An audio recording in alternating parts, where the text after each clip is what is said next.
You will hear a number of different recordings, and you will have to answer questions on what you hear.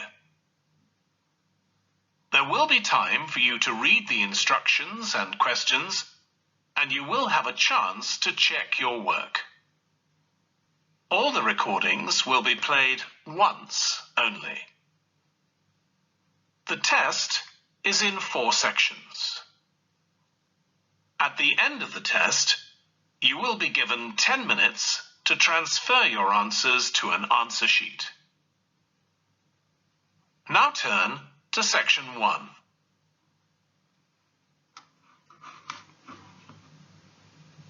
Section 1. You will hear a woman phoning a box office to ask about a festival in the town of Kenton. First, you have some time to look at questions 1 to 5.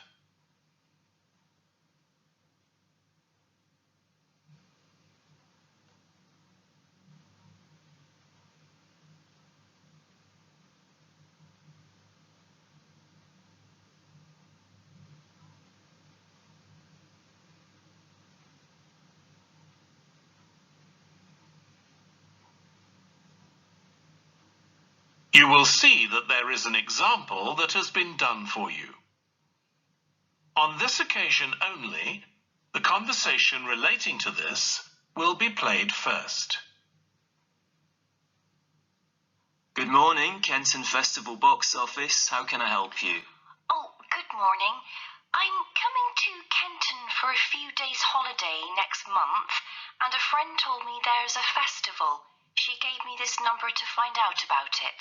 That's right. The festival begins on the 16th of May and goes on till the 19th. Oh, that's great. I'll be there from the 15th till the 19th.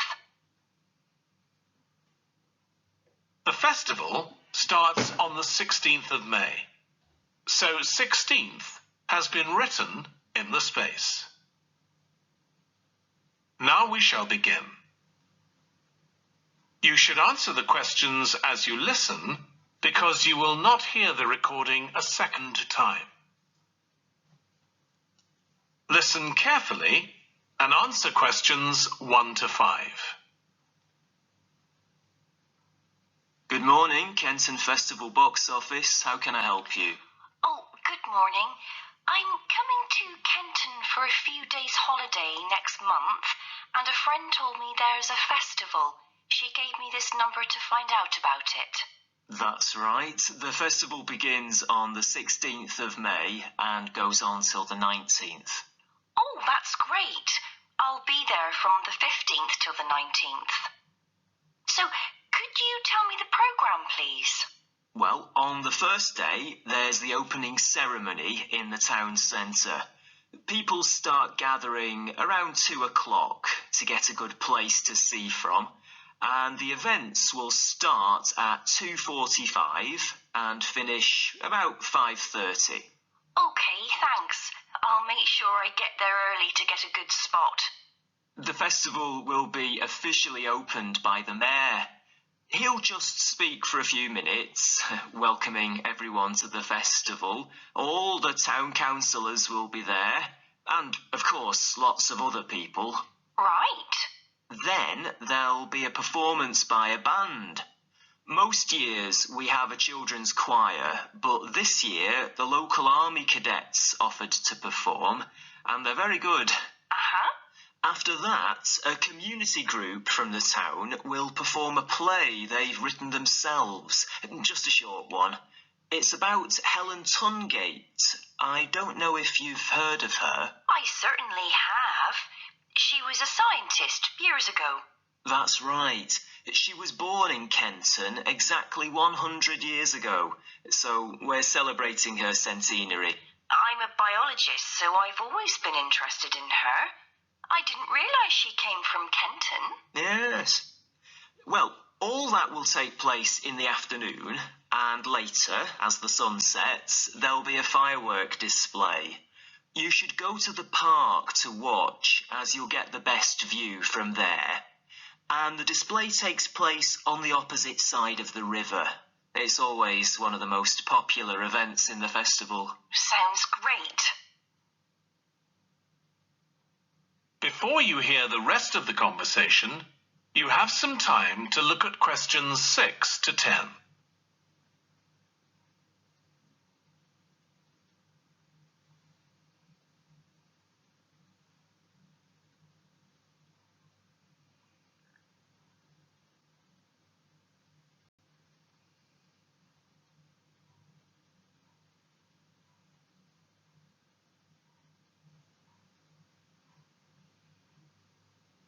Now listen and answer questions 6 to 10.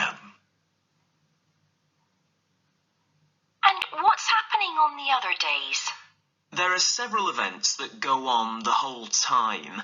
For example, the students of the Art College have produced a number of videos, all connected with relationships between children and their grandparents. That sounds interesting.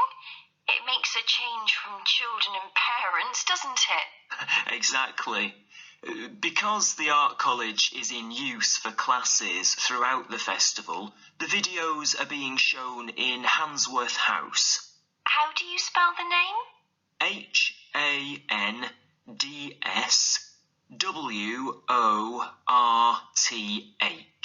Handsworth. Handsworth House. It's close to the town hall. Right. Now, let me see, what else can I tell you about? Are there any displays of ballet dancing? I'm particularly interested in that, as I do it as a hobby.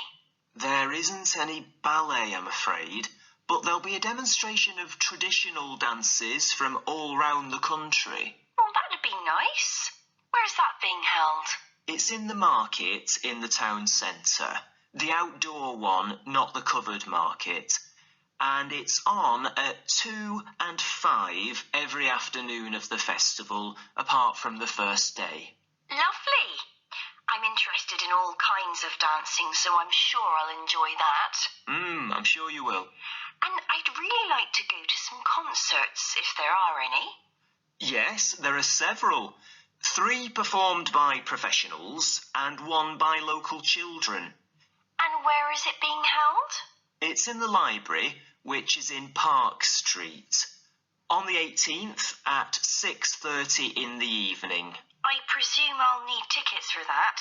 Yes, you can book online, or you can buy them when you arrive in Kenton, either at the festival box office or from any shops displaying our logo in the windows.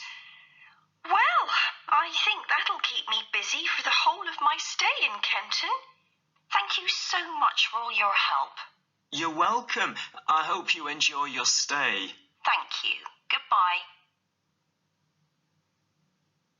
That is the end of section 1. You now have half a minute to check your answers.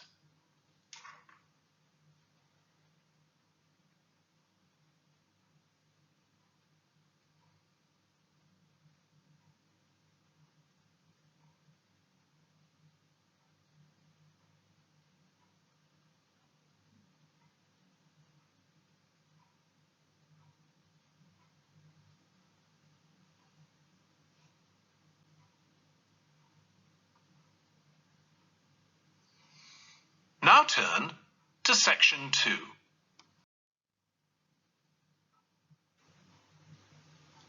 Section 2. You will hear a man talking to a group of people about a tour of theatres in the city of Munich in Germany that he has arranged for them. First, you have some time to look at questions 11 to 15.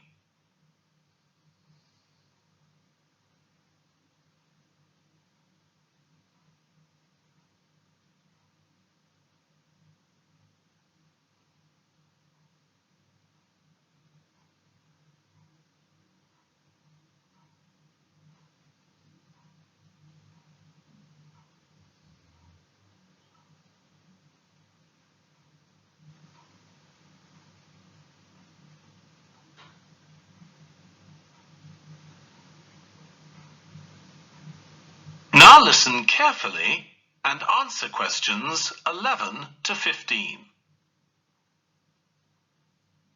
Right. I've now almost succeeded in finalising plans for our tour, so I'll bring you up to date with what I know. As you know, we're flying first to Munich on Monday the 4th. The flight is at 11:30, so it's too early to have lunch at the airport. I suggest we meet there for coffee at 10, which should give us plenty of time for breakfast before we leave home. When we arrive in Munich, we'll be met at the airport by Klaus Bauer. Klaus works for a tour operator, and he'll look after us for the time we'll be in Germany. He's already liaised with the managers of the theatres we're going to visit, and he's also arranged for an officer of the National Theatre in Munich to show us round the theatre one afternoon during our stay. Now, last time we discussed this trip, I didn't have the precise cost for hotel rooms, but now I have. The normal rate at the hotel where we're staying is €150 a night for a double room. I'd hoped to get that down to €120, but in fact I've been able to negotiate a rate of 110. That'll be reflected in the final payment, which you'll need to make by the end of this week.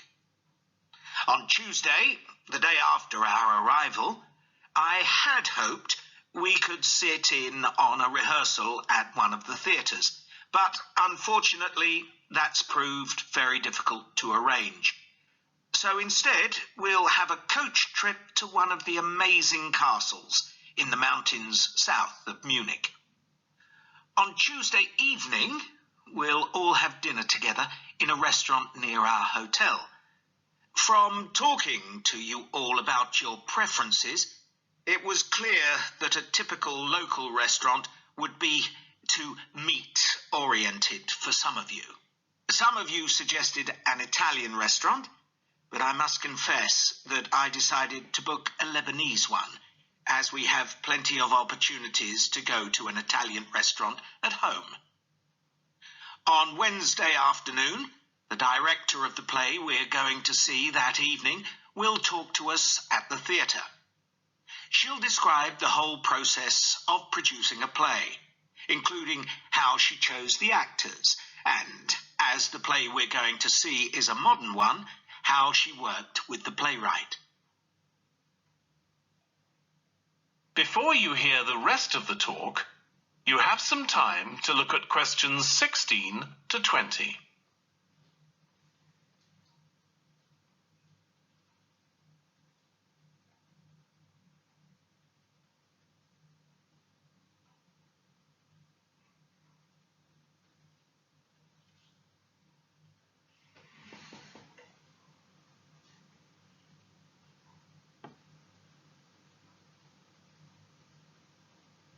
Now listen and answer questions 16 to 20.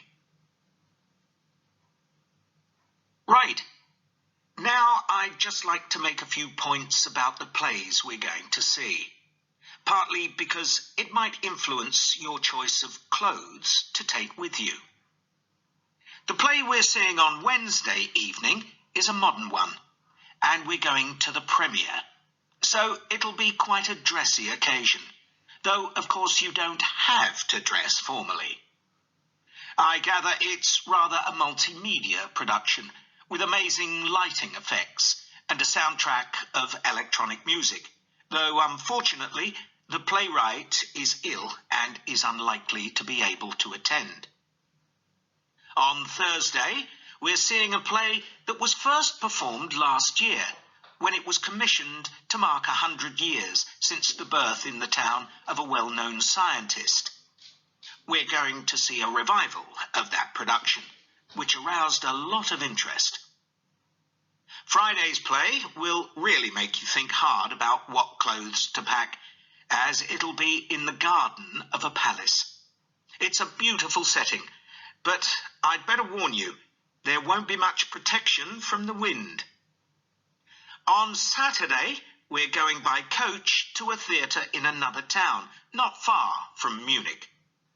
This will be the opening of a drama festival, and the mayor and all the other dignitaries of the town will be attending. After the performance, the mayor is hosting a reception for all the audience, and there'll be a band playing traditional music of the region. And after having a day off on Sunday, our final play is on Monday, and it's in the stunning setting of the Old Town Hall, which dates back to the 14th century. The performance marks the 50 years that the lead actor has been on stage, and the play is the one where he made his first professional appearance all those years ago. And the day after that, we'll be flying back home. Now, have you got any questions before I... That is the end of section 2. You now have half a minute to check your answers.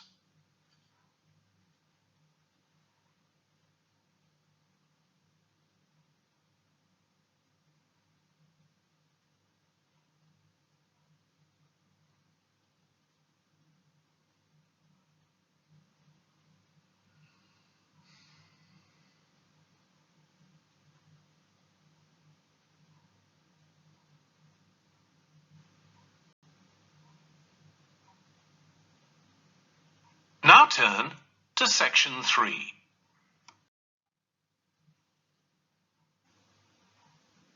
Section 3. You will hear James, who is in the Scandinavian Studies department at his university, talking to his tutor, Beth. First, you have some time to look at questions 21 to 25.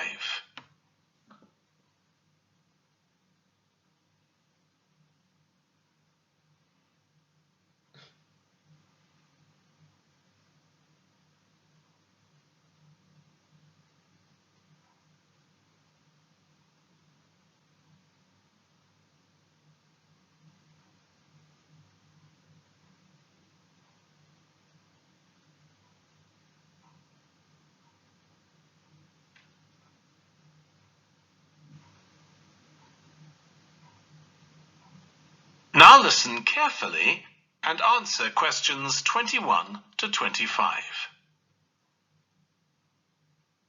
Oh, good morning. You must be James. I'm Beth Cartwright. Please call me Beth. Thank you. Now, as this is your first tutorial since you started on the Scandinavian Studies course, I'd like to find out something about you. Why did you decide to take this course? Well, my mother is Danish, and although we always lived in England, she used to talk about her home a lot, and that made me want to visit Denmark. We hardly ever did, though. My mother usually went on her own. But whenever her relations or friends were in England, they always came to see us. I see. So I assume you already speak Danish, one of the languages you'll be studying? I can get by when I talk to people, though I'm not terribly accurate. Now, you probably know that you'll spend the third year of the course abroad. Have you had any thoughts about that? I'm really looking forward to it.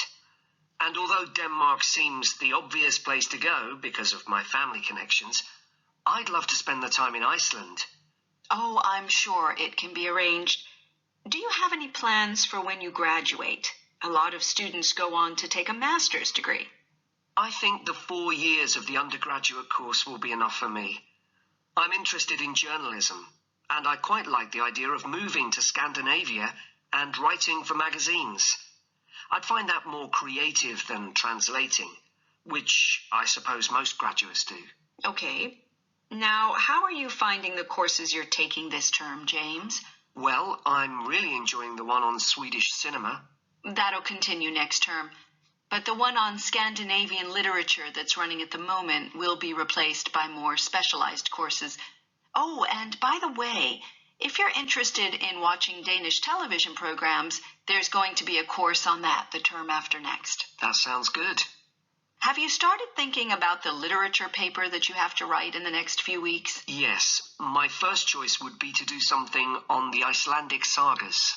The trouble with that is that a lot of people choose that topic, and it can be difficult to get hold of the books you'll need. Why not leave that for another time? Right. You might find modern novels or 19th century playwrights interesting.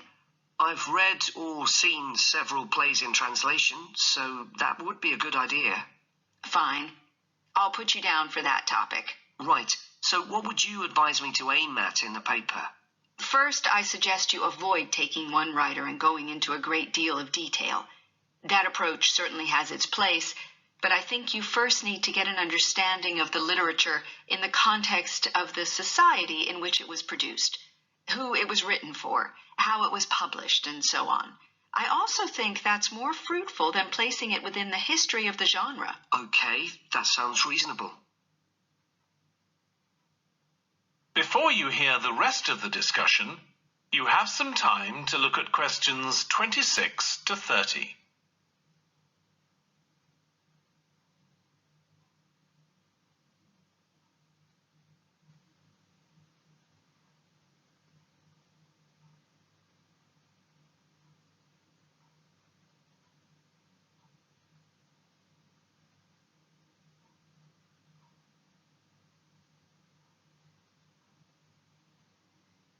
Now listen and answer questions 26 to 30. Could I ask for some advice about writing the paper I'm working on about the Vikings? I have to do that this week, and I'm a bit stuck. Of course. Have you decided yet what to write about? No, I haven't. There's so much that seems interesting. Viking settlement in other countries, trade, mythology. Well, what I suggest is that you read an assignment a student wrote last year, which is kept in the library. It's short and well-focused, and I'm sure you'll find it helpful. I'll give you the details in a moment. Textbooks usually cover so many topics, it can be very difficult to choose just one. Okay. I've got a DVD of the film about the Vikings that came out earlier this year. Should I watch that again? If it's the one I am thinking of, I'd ignore it. It's more fantasy than reality. But I've got a recording of a documentary that you should watch. It makes some interesting and provocative points, which I think will help you to focus your topic. Right. So then, should I work out an outline? Yes, just headings for different sections at this stage. And then you should start looking for suitable articles and books to draw on, and take notes which you organize according to those headings. I see. Then put short phrases and sentences as bullet points under each heading. Make sure that this skeleton makes sense and flows properly before writing up the paper in full. Okay. Thanks. That's very helpful. That is the end of section 3. You now have half a minute to check your answers.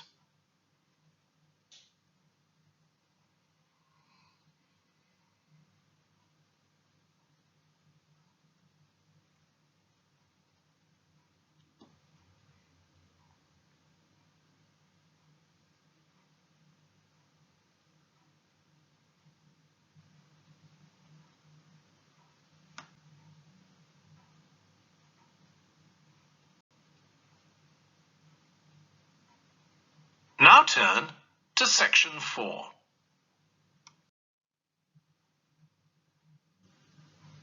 Section 4. You will hear part of a lecture about conflict at work, given by a business studies lecturer. First, you have some time to look at questions 31 to 40.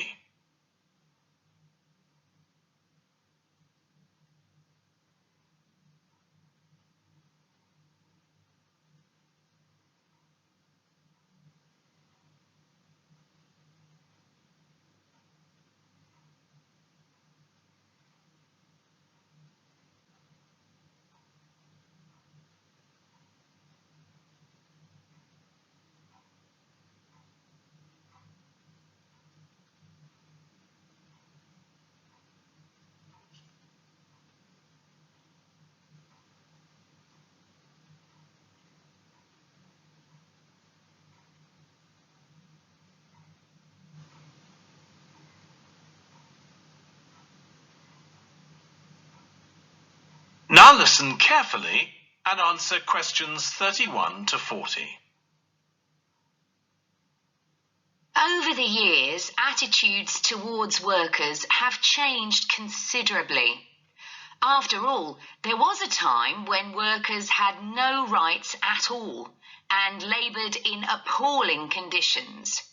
Conditions have improved a lot, but conflict in the workplace is still common, and human resources managers nowadays need to be able to deal with it when necessary. What is conflict in the workplace? Definitions vary, but I'm taking it to refer to a whole range of behaviours that the victim finds unacceptable, from minor, harmless arguments to, at the opposite extreme, physical violence. Much of this is covered by the term bullying, by which I mean one or more people behaving abusively or aggressively against another who is in a weaker position.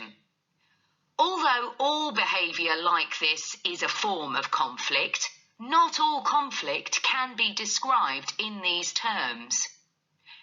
As with all human behaviour, there are numerous reasons for it, but often it's caused by someone who feels the need to show their superiority over someone else in order to feel that they aren't at the lowest level in a hierarchy or a group of people. In some cases, one person simply dislikes the other on the basis that the personality of one is in some way incompatible with that of the other person.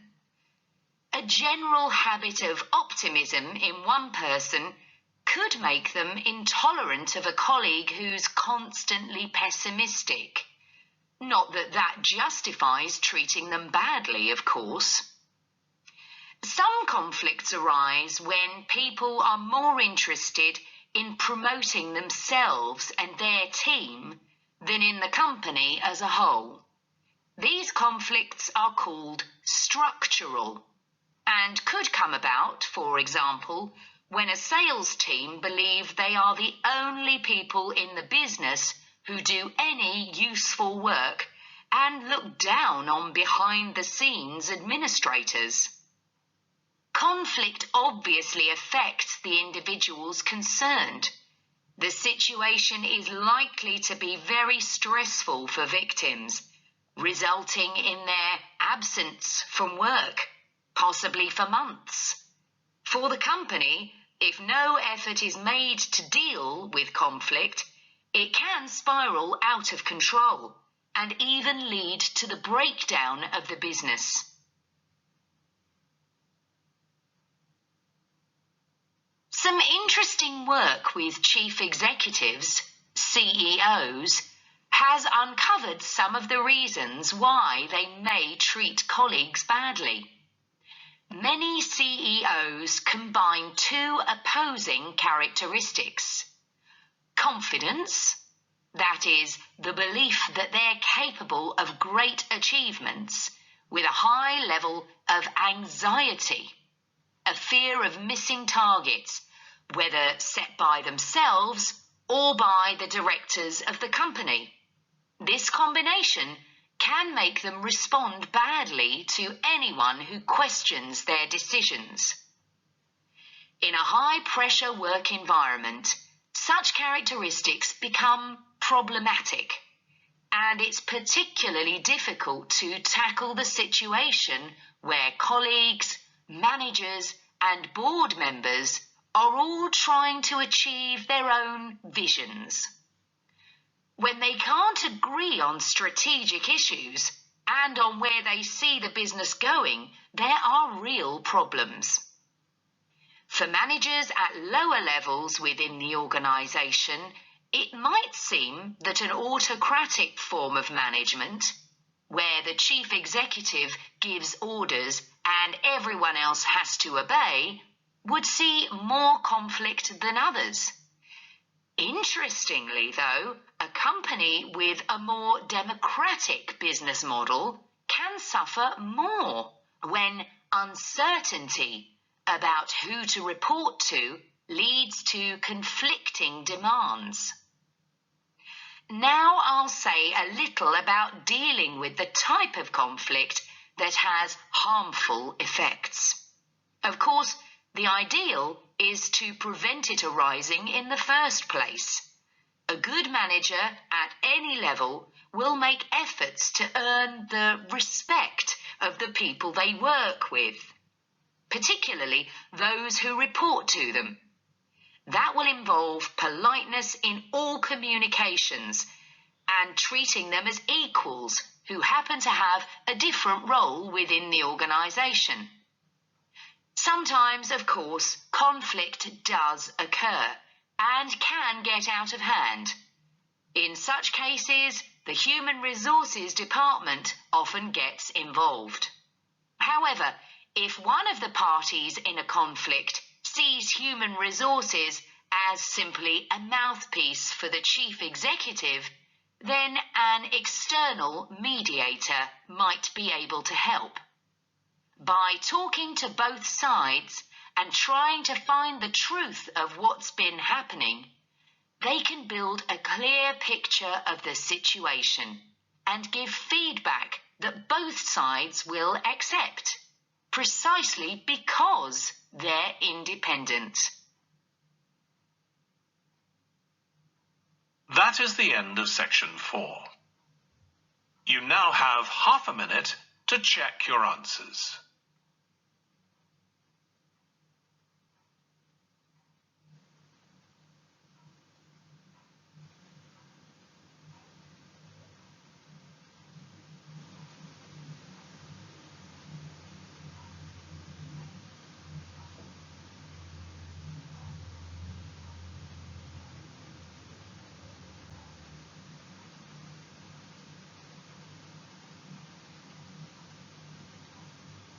That is the end of the listening test.